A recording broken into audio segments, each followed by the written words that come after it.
플로리다주 텔러애쉬 외곽 레이크 세미놀. 미국 남부의 사냥꾼들이 즐겨 찾는 이 호수는 한겨울이면 짙은 안개가 수면 위로 깔리고 차가운 바람이 갈대숲을 흔드는 깊고 조용한 곳입니다. 그리고 어느 결혼기념일 아침, 한 남자가 이 호수 위로 사냥을 떠났습니다. 31살 부동산 평가사, 어린 딸을 끔찍이 사랑했던 평범한 가장. 그러나 그는 다시는 집으로 돌아오지 못했습니다. 수사당국은 그가 보트에서 떨어져 익사했고 시신은 악어에게 먹혔을 것이라고 결론지었습니다. 사람들은 그렇게 믿었습니다. 17년 동안 그렇게 믿어왔습니다.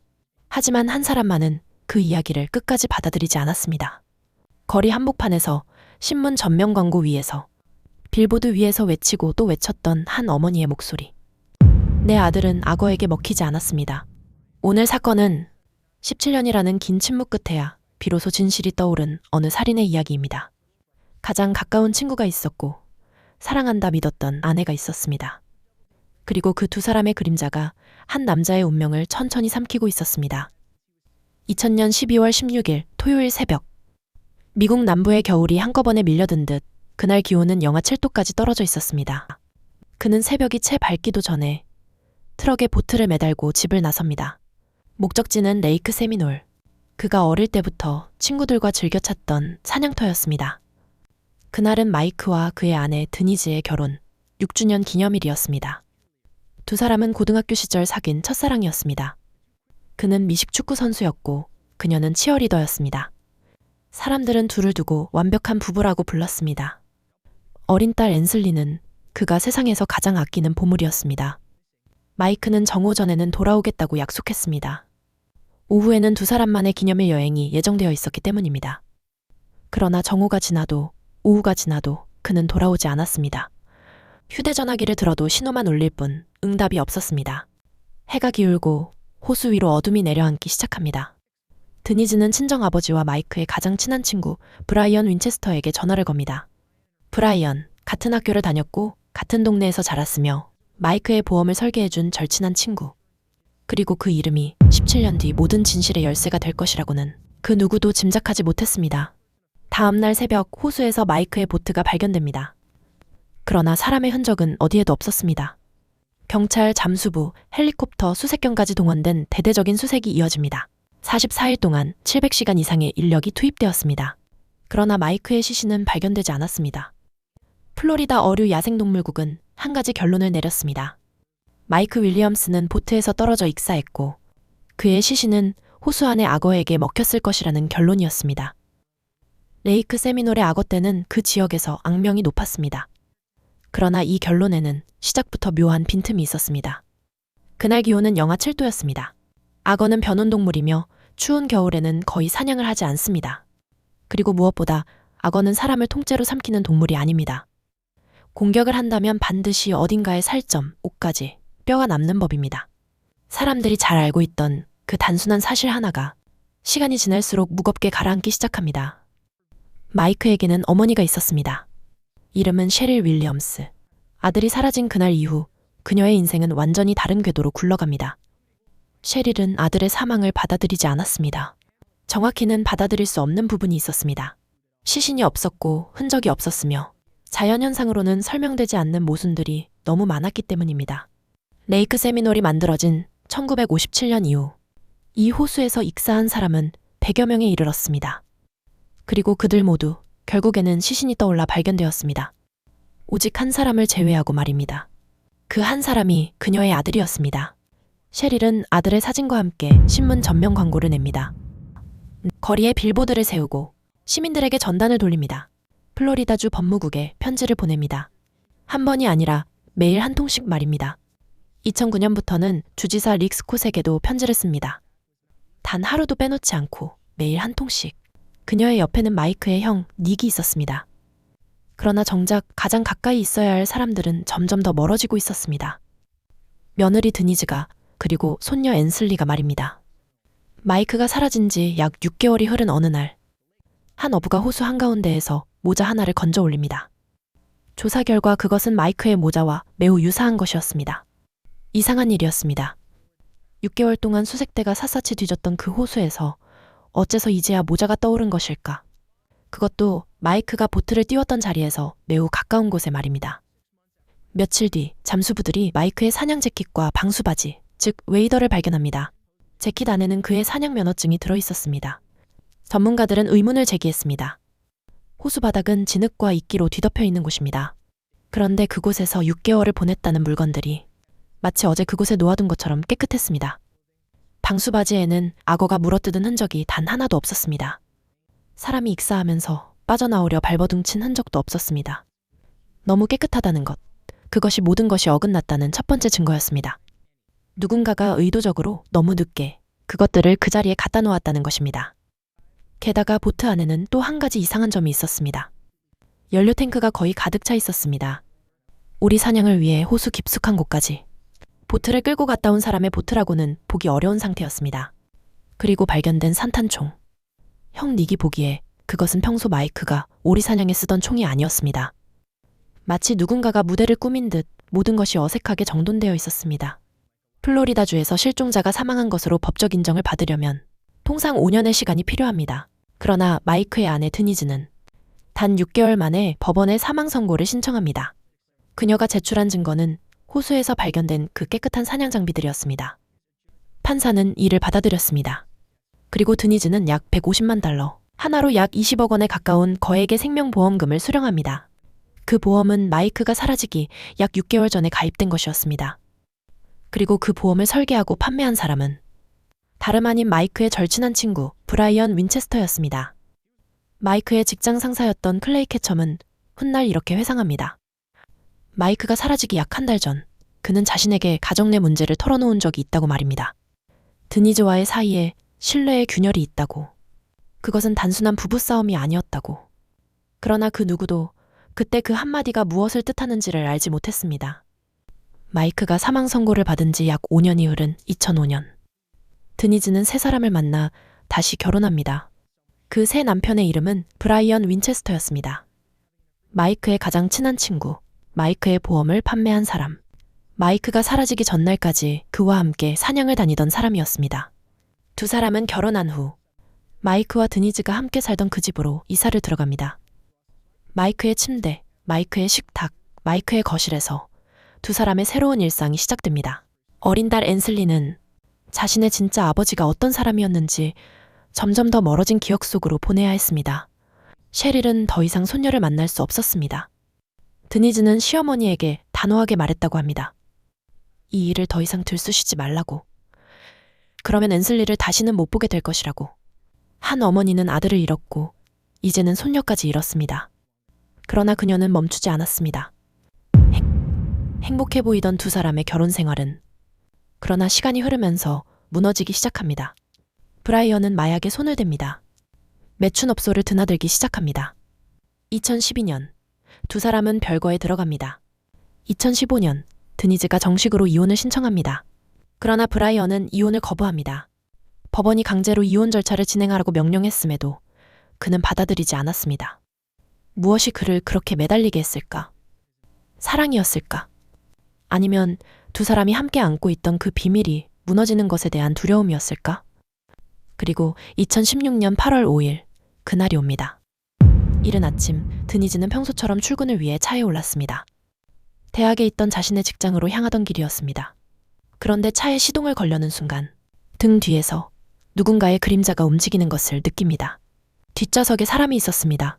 그것은 그녀의 전 남편 브라이언이었습니다. 그의 손에는 반자동 권총이 들려 있었습니다. 브라이언은 권총의 총구를 그녀의 옆구리에 들이대고 운전대를 잡으라고 소리쳤습니다. 그는 울부짖었습니다. 자신은 모든 걸 잃었다고, 더 이상 살 이유가 없다고. 드니즈는 침착하게 그를 달랬습니다. 한참을 함께 운전한 끝에 그녀는 그를 진정시킬 수 있었습니다. 그리고 그녀는 곧장 경찰서로 달려갔습니다. 브라이언 윈체스터는 그날 무장 납치와 가중 폭행 등의 혐의로 체포됩니다. 이후 그는 20년형을 선고받고 교도소에 수감됩니다. 그러나 이 사건은 단순한 가정폭력 사건이 아니었습니다. 이것은 16년 동안 잠겨있던 한 비밀의 자물쇠가 풀리는 시작이었습니다. 수감 중이던 브라이언은 한 면회객에게 무심코 한마디를 흘립니다. 드니즈가 경찰에 갈까봐 걱정된다고. 15년 전쯤 죽은 한 사람에 대해서 말이라고. 그 한마디가 검찰의 귀에 들어갑니다. 검찰은 거래를 제안합니다. 진실을 모두 말한다면 살인죄에 대해서는 면책 특권을 주겠다는 거래였습니다. 2017년 10월, 브라이언은 입을 열기 시작합니다. 그가 수사관들을 안내한 곳은 레이크 세미놀이 아니었습니다. 1시간 떨어진 인적 드문 지능 늪지대 카 레이크였습니다. 땅속 6피트, 약 1.8m 아래. 17년 동안 그곳에 잠들어 있던 한 남자의 유해가 그 아래에서 발견됩니다. 마이크 윌리엄스, 그는 익사하지 않았습니다. 악어에게 먹히지 않았습니다. 그는 살해되었습니다. 브라이언의 자백 속에서 그날 새벽의 진짜 모습이 비로소 드러납니다. 브라이언과 드니즈의 분류는 1997년부터 시작되었습니다. 어렸을 때부터 함께 자란 친구의 아내. 두 사람의 관계는 서서히 깊어졌고 곧 벗어날 수 없는 늪이 되었습니다. 드니즈는 이혼을 원치 않았습니다. 이유는 두 가지였습니다. 하나, 그녀의 보수적인 가풍 속에서 이혼은 받아들여지지 않았습니다. 둘, 무엇보다도 양육권을 잃을지 모른다는 두려움이 그녀를 사로잡고 있었습니다. 그래서 두 사람은 다른 방법을 생각하기 시작합니다.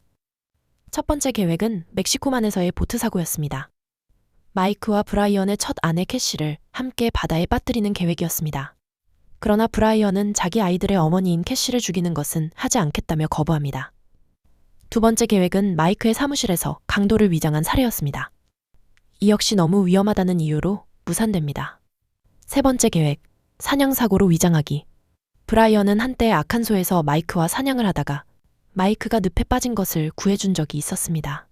그때 그는 깨달았다고 합니다. 사냥터는 사람을 사라지게 하기에 가장 좋은 곳이라는 사실을 말입니다.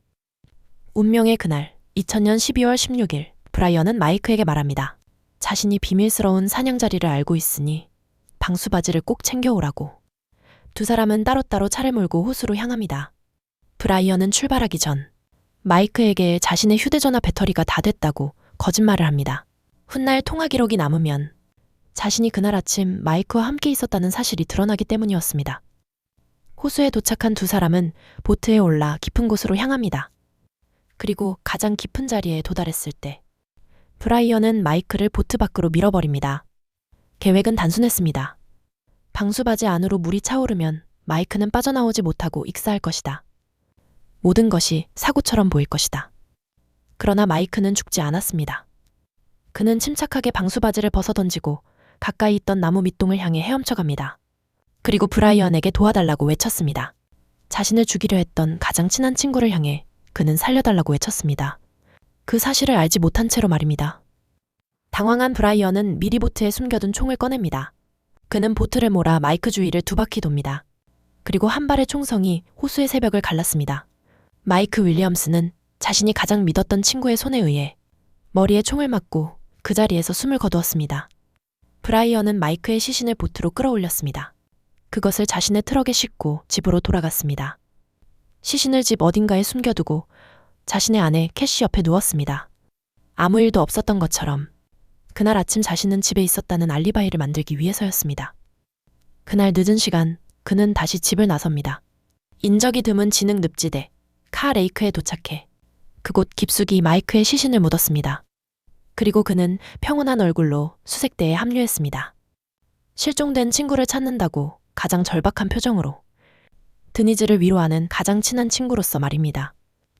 이후 17년 동안 그는 그 가면을 쓴 채 살아갑니다. 이 사건의 진실이 끝내 무너지지 않을 뻔했던 17년의 침묵을 깬 사람은 사실 한 사람이 더 있었습니다. 브라이언의 첫 아내, 캐시 토마스. 그녀는 오래전부터 두 사람의 관계를 의심해왔습니다. 1990년대 후반, 두 부부가 자주 함께 더블 데이트를 하던 시절부터 무언가가 어긋나 있다는 것을 그녀는 느끼고 있었습니다. 브라이언이 체포된 이후 검찰은 캐시에게 도움을 요청합니다. 2018년, 그녀는 드니즈와의 대화를 비밀리에 녹음합니다. 그 녹음은 재판에서 드니즈를 무너뜨리는 결정적인 증거 가운데 하나가 됩니다. 브라이언은 법정에 서서 이렇게 증언합니다. 우리는 보니와 클라이드였다고. 우리는 범죄의 동반자였다고. 2018년 12월, 마이크가 살해된 지 거의 18년째 되던 그달, 배심원단은 약 8시간의 평의 끝에 만장일치로 판결을 내립니다. 드니즈 윌리엄스, 살인공모, 1급 살인, 사후 종범, 모든 혐의에 대해 유죄.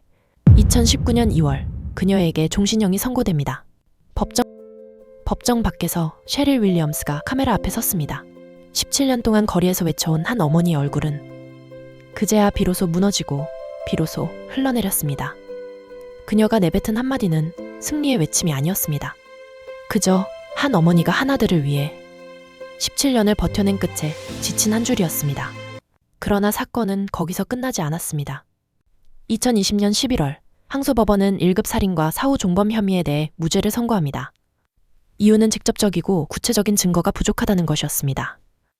그녀가 직접 방아쇠를 당기지 않았다는 것, 그녀가 직접 시신을 옮기지 않았다는 것.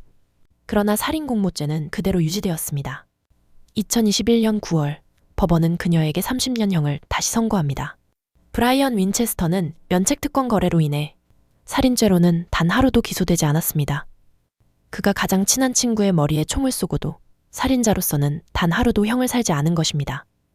그는 오직 납치죄로 20년형을 살고 있을 뿐입니다. 마이크의 어머니 셰릴이 외쳤던 한마디가 가슴에 길게 남습니다. 내 아들의 살인자가 자유로운 사람으로 걸어다니고 있다. 레이크 세미놀. 1957년 이래 약 100여 명이 이 호수에서 익사했습니다. 모든 시신은 결국 호수 위로 떠올랐습니다. 오직 한 사람을 제외하고 말입니다. 그 한 사람의 이름은 마이크 윌리엄스였습니다. 그는 호수에서 죽지 않았습니다. 그는 1시간 떨어진 진흙 늪지대 아래에서 17년 동안 잠들어 있었습니다. 그리고 그를 그곳에 묻은 사람은 그가 가장 사랑한 친구였고, 그를 그곳에 보낸 사람은 그가 가장 사랑한 아내였습니다. 한 어머니의 17년에 걸친 외침이 없었다면 어쩌면 마이크 윌리엄스는 영원히 악어의 입속으로 사라진 사람으로 남아있었을지도 모릅니다. 그러나 어머니는 멈추지 않았습니다. 시민들은 결국 귀를 기울였습니다. 진실은 늦게라도 결국 어딘가에서 떠오릅니다. 때로는 호수의 표면 위로, 때로는 진흙 6피트 아래에서. 지금까지 녹스였습니다.